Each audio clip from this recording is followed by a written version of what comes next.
Hello, everybody, and welcome into episode number 70 of the Bible 2021 podcast.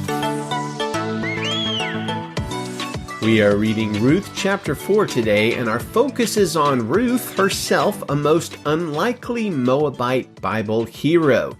So I want to welcome aboard new listeners in Lagos, Nigeria, Sindh, Pakistan, parts unknown, France, Assam, India, West New York, New Jersey, and Cleveland, Ohio. Thank you all for listening. Please do check out our webpage at Bible2021.com. Share the show with friends and on social media, and leave us a review on Apple Podcasts if you think about it. Now, the book of Ruth is a very tragic story with a hopeful ending.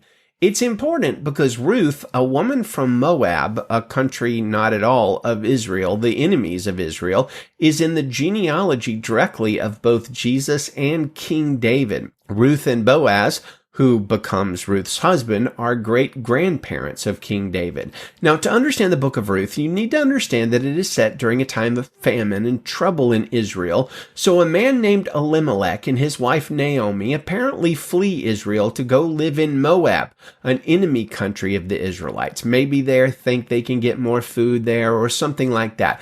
We don't know much about what happened to them there, but almost all of it is tragic. Elimelech and Naomi have two sons who both marry Moabite women, Ruth being one of those women. Tragically, Elimelech and both his sons, Mahlon and Chilion, all three of them die, leaving Naomi and Ruth and Orpah, who's Chilion's wife, alone. Interestingly, the names Mahlon and Chilion, the sons of Naomi and Elimelech, are Canaanite names, which possibly could mean that Elimelech was leading his family just to turn away from God altogether. We don't know. With these deaths, though, Naomi is left destitute. A woman at that time can't find a job or work the land or whatever, and that's one of the reasons why it's so difficult to be a widow in the first century, of course, today as well. So Naomi must return to Israel, where she still has a little bit of family land left. Now, Naomi implores both of her daughters-in-law, who each seem to love her very much, to stay in Moab, where they can start over in life. But Ruth refuses, choosing to cast her lot with Naomi and go to Israel. They don't have hardly any money, though, and Ruth is forced to do labor for food that is only slightly above begging. A man named Boaz, though, sees her doing this, working the edges of his field, and he gives her extra food to take care of her, which causes Naomi, upon seeing all of that extra food and finding out that it's from Boaz, to tell Ruth the news that Boaz is their kinsman redeemer. Well, what is a kinsman redeemer, I hear you asking? Well, as our friends at gotquestions.org say, the kinsman redeemer is a male relative who, according to the various laws of the Old Testament, had the privilege or responsibility to act on behalf of a relative who was in trouble, danger, or need. The Hebrew term for kinsman redeemer designates one who delivers or rescues or redeems property or person.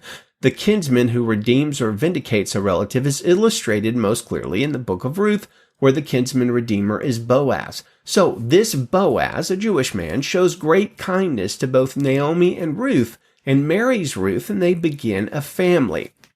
Well, let's read the summation of Ruth's story in Ruth chapter 4, verse 1 in the Christian Standard Bible. Boaz went to the gate of the town and sat down there. Soon the family redeemer Boaz had spoken about came by, and Boaz said, "Come over here and sit down." So he went over and sat down. Then Boaz took 10 men of the town's elders and said, "Sit here," and they sat down. He said to the redeemer, "Naomi, who has returned from the territory of Moab, is selling the portion of the field that belonged to our brother Elimelech. I thought I should inform you.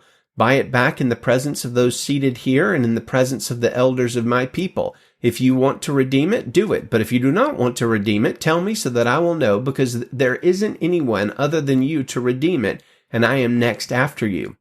"I want to redeem it," he answered. Then Boaz said, "On the day you buy the field from Naomi, you will acquire Ruth the Moabitess, the wife of the deceased man, to perpetuate the man's name on his property." The redeemer replied, "I can't redeem it myself, or I will ruin my own inheritance. Take my right of redemption, because I can't redeem it." At an earlier period in Israel, a man removed his sandal and gave it to the other party in order to make any matter legally binding concerning the right of redemption or the exchange of property. This was the method of legally binding a transaction in Israel. So the Redeemer removed his sandal and said to Boaz, "Buy back the property yourself." Boaz said to the elders and all the people, "You are witnesses today that I am buying from Naomi everything that belonged to Elimelech, Chilion, and Mahlon. I have also acquired Ruth the Moabitess, Mahlon's widow, as my wife to perpetuate the deceased man's name on his property so that his name will not disappear among his relatives or from the gate of his hometown. You are witnesses today." All the people who were at the city gate, including the elders, said, "We are witnesses. May the Lord make the woman who is entering your house like Rachel and Leah, who together built the house of Israel. May you be powerful in Ephrathah and your name well known in Bethlehem. May your house become like the house of Perez, the son of Tamar, bore to Judah because of the offspring the Lord will give you by this young woman." Boaz took Ruth, and she became his wife. He slept with her, and the Lord granted conception to her, and she gave birth to a son. The women said to Naomi, "Blessed be the Lord, who has not left you without a family redeemer today. May his name become well known in Israel. He will renew your life and sustain you in your old age. Indeed, your daughter-in-law, who loves you and is better to you than 7 sons, has given birth to him." Naomi took the child, placed him on her lap, and became a mother to him. The neighbor women said, "A son has been born to Naomi," and they named him Obed. He was father of Jesse, the father of David. Now these are the family records of Perez. Perez fathered Hezron. Hezron fathered Ram. Ram fathered Amminadab. Amminadab fathered Nahshon. Nahshon fathered Salmon. Salmon fathered Boaz. Boaz fathered Obed. Obed fathered Jesse. And Jesse fathered David. So what's the message of Ruth for? It's a really good question because this culture is so far away from our experience. We have no knowledge of kinsmen redeemers or the relationship between Moab and Israel or exchanging a sandal to make a deal or why in the world a Moabite woman would forsake her people to travel with her mother to a place she didn't, or mother-in-law to a place she did not know about. The book is a mystery to us in a lot of ways, but there's a very deep and rich and important meaning, several of them, in Ruth. Pastor John Piper will help us see it. Look at the last verse of Ruth, Ruth 4:22. The child born to Ruth and Boaz during the period of the judges is Obed. Obed becomes the father of Jesse. Jesse becomes the father of David, who led Israel to her greatest heights of glory. One of the main messages of this little book is that God is at work in the worst of times. We can relate to that, right? Even though through the sins of his people, he can and he does plot for their glory. It was true at the national level, and we see that it is true at the personal family level too. God is at work in the worst of times. When you think he is farthest from you or has even turned against you, the truth is he is laying foundation stones of greater happiness in your life.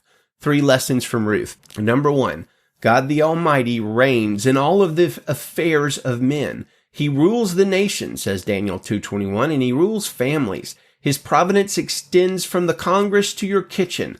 Let's then be like the women of faith in the Old Testament. Whatever else they doubted, they never doubted that God was involved in every part of their lives and that none could stay his hand.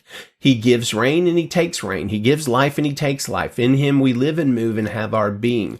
Nothing, from a toothpick to the Taj Mahal, is rightly understood except in relation to God. He is the all-encompassing, all-pervading reality. Naomi was right, and we should join her in this conviction. God the Almighty reigns in the affairs of men. That leads us to our second lesson.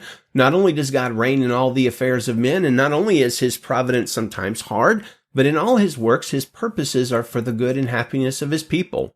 Who would have imagined that in the worst of all these times, this period of the judges, God was quietly moving in the tragedies of a single family to prepare the way for the greatest king of Israel. But not only that, he was working to fill Naomi and Ruth and Boaz and their friends with great joy. If anything this season has fallen in on you to make your future look hopeless, learn from Ruth that God is right now at work for you to give you a future and a hope. Trust in him. Wait patiently. The ominous clouds are big with mercy and will break with blessing on your head. Finally, number 3, we learn that if you trust the sovereign goodness and mercy of God to pursue you all the days of your life, then you are free like Ruth. If God calls, you can leave family, you can leave job, you can leave your state, and you can make radical commitments and undertake new ventures. Or you can find the freedom and courage and strength to keep a commitment you already made. When you believe in the sovereignty of God and that He loves to work mightily for those who trust Him, it gives a freedom and joy that can't be shaken by hard times. The book of Ruth gives us a glimpse into the hidden work of God during the worst of times. And like all the other scriptures, as Paul says, Ruth was written that we might abound in hope. Amen. And friends, I hope that message fills you with hope. Let's close with our Bible memory verse for March, Hebrews 7:25. Therefore, Jesus is able to save completely those who come to God through Him, since He always lives to intercede for them. Thank you, Lord, for that wonderful truth. Good day, friends, and Godspeed.